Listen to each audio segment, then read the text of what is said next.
The mission of the Holliston Historical Society is to study, collect, preserve, and record the traditions of Holliston's history and its people. They've been doing this for over 100 years. Let's find out what's happening today. The pandemic happened.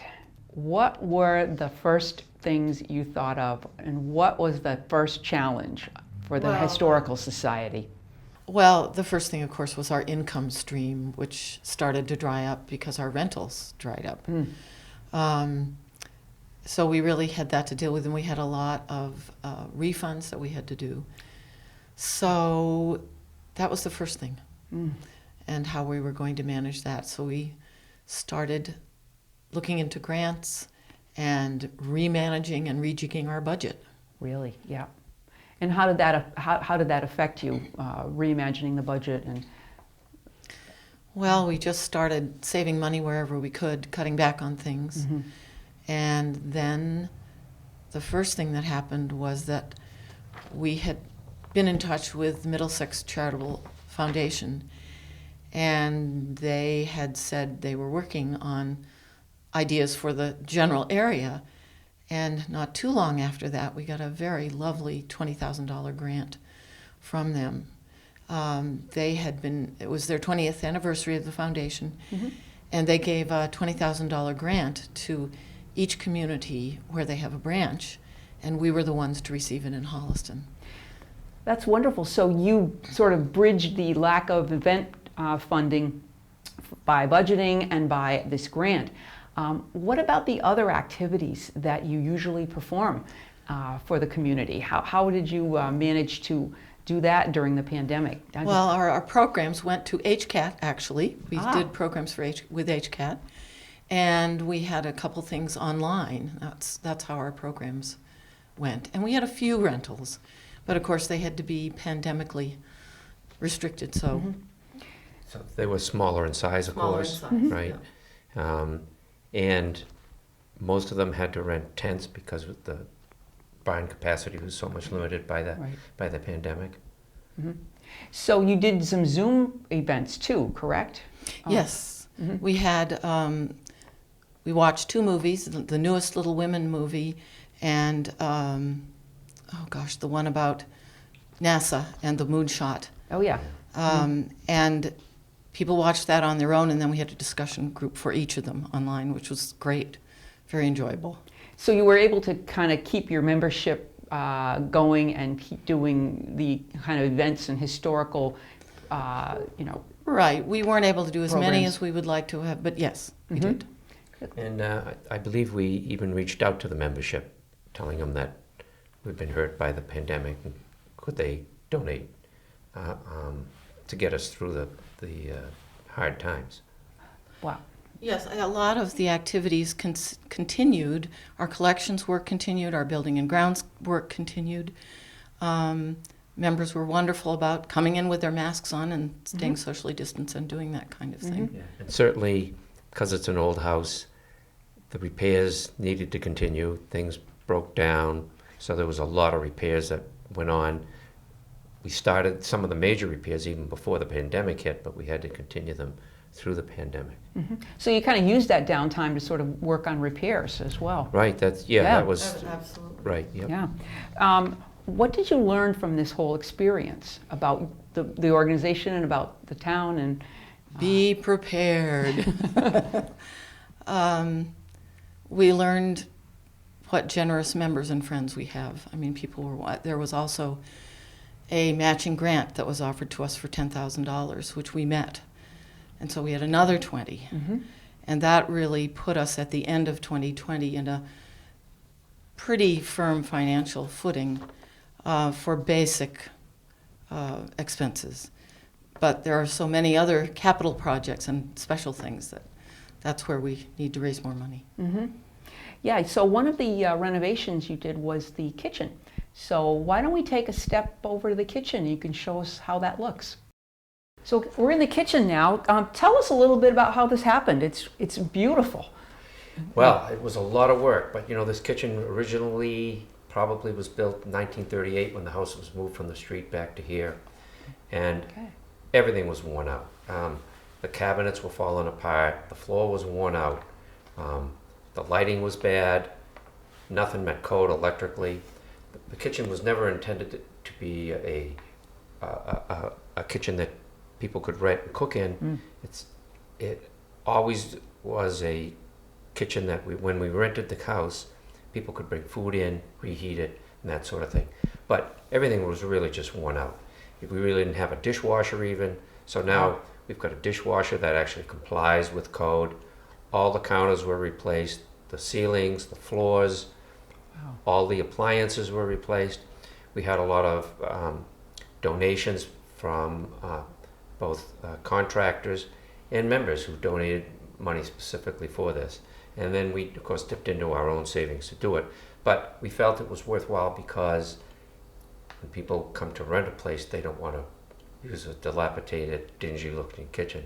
So I believe it's helped us quite a bit.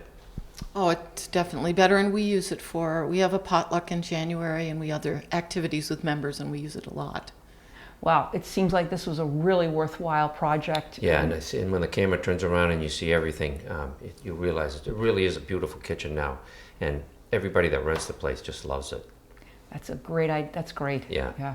We did take out a bank loan for this, which we're almost paid off on. So we're being faithful about paying it back. Good.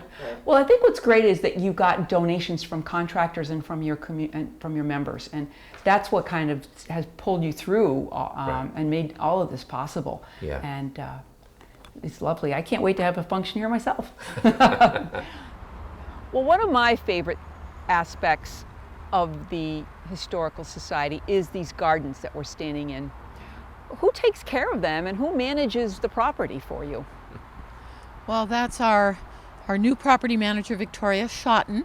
She's also an experienced gardener, and all the good work you see right here is work she's done this spring. Are these gardens historically, are the plants historically accurate? There are some historic plants, but we mainly want to have things that bloom as much as possible all season long, because there are weddings in the garden, and it's nice to have flowers in the background and so forth.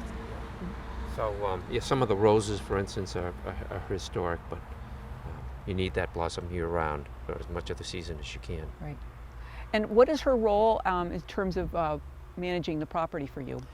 She keeps an eye on pretty much everything on the property that needs maintenance and care. She also does the cleaning. And she is also our property rental manager. So she's very, very busy with that, especially right now. Yeah, and she's the way the place is set up is she's actually works under me as internal vice president. So I'm in charge of buildings and grounds and that sort of thing. So when problems comes up, she calls me and we address them, accordingly. And there's always something coming up. Yeah, I know. It looks like the house needs a little painting. What's going on with that? Yeah, good point. We actually applied for a grant from the 1772 foundation through through Preservation Massachusetts. Right, and you could pick anything you wanted, but you had to match the amount, and it was up to $10,000. So we decided that the house really needs painting. We've been painting like one side every year, but it after 4 years, the front side needs it again. So we came across this process much the same as the town hall was done recently.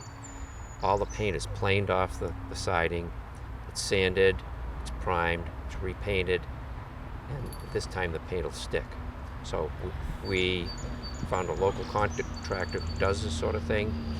We worked the price out with them, we applied for the grant, and lo and behold, we were granted $10,000. So it means, of course, we have to provide $10,000. So it's scheduled to be done this fall when the flowers have died down and we won't ruin the season for the renters. But we hope then that we won't have to paint it again for another 30 years. Great. What's ahead for the future for the Asa Whiting house and barn? Well, lots. We feel like things are opening up. We're almost back to where we were before the pandemic. We have had a tremendous response to rentals because I think there was a pent-up demand, and we're very grateful for that. So that's going really well. Okay. The Harvest Fair is going to happen this fall, Sunday, September 19th. Great. And And Paul can tell you about our postponed car show. Yeah, it's sad, but especially where the weather's going to be nice. But because of the pandemic, we weren't sure we were able to have people crowded into the barn or people crowded next to cars, right? So reluctantly, we postponed it, and the only date available, because everything has been rented, was October 3rd. So pray for nice weather. October's always great weather. I can't wait for the car show. Yeah, That'll good. be Thank you. awesome. Thank you. That's Yeah. great. So we're getting Yeah. the word out, and we'll be sending flyers out to everybody. And October 3rd should be the date. And this year we have even more sponsors, so we'll be going to be giving out even more trophies. The Historical Society, and now how is it organized? It's a nonprofit, a 501c3. I think a lot of folks in town think that we're managed by the town and that the town takes care of us, which is not the case. We do all our own fundraising. We are very grateful for some grants we've had from the CPC in the past, but basically we raise all our own money and do all our own projects. What's the most fun thing about being in the Historical Society? Gee, everything is fun here, actually. You meet a lot of interesting people, and a lot of people have an interest in history, not just Holliston, but in America, even European. So we get into conversations about things like that. So it's, and it seems like every year we get 2 or 3 new people that bring in a whole new slant to it. And a lot of people are really anxious to do some work here. A lot of people indicate they want to play in the gardens or work on the house, perhaps, and participate in events or suggest other events. So it's really a good group, and we hope, as Nancy said, that more people will see this show and realize, hey, here's a gem in Holliston that we can participate in, and I've got some kind of thing I can contribute to that. I'm going to sign up and go see what that's all about. So we thank you for Great. bringing this to Yeah. everybody's attention. I think we feel that the society makes the community a richer one in terms of beauty, in terms of learning more about this wonderful community that's been around for so long. And what are we doing today? What are the good things going on today? We like to include things that are happening now as well. So it's kind of meant to put our arms around our town in another way. And we're also a great resource for people who move to town. We just had a call the other day. Two new people moved to town, brothers or sisters or something, each bought a house, and they want to know all about their house. So we have a perfect library upstairs. We have somebody who manages it for us. And told them to come on in, set an appointment, and they can find out everything they need to know. That is very interesting. I like that. That's I would say the other large group of questions we get is genealogy questions. Right. And we get them from all over the country. right. And so we have several researchers who work on that, which is wonderful. People really enjoy that. Somebody came in and was writing a sports book several years ago. They got a lot of information and support from the library staff for that. So we really try to, be available as a resource.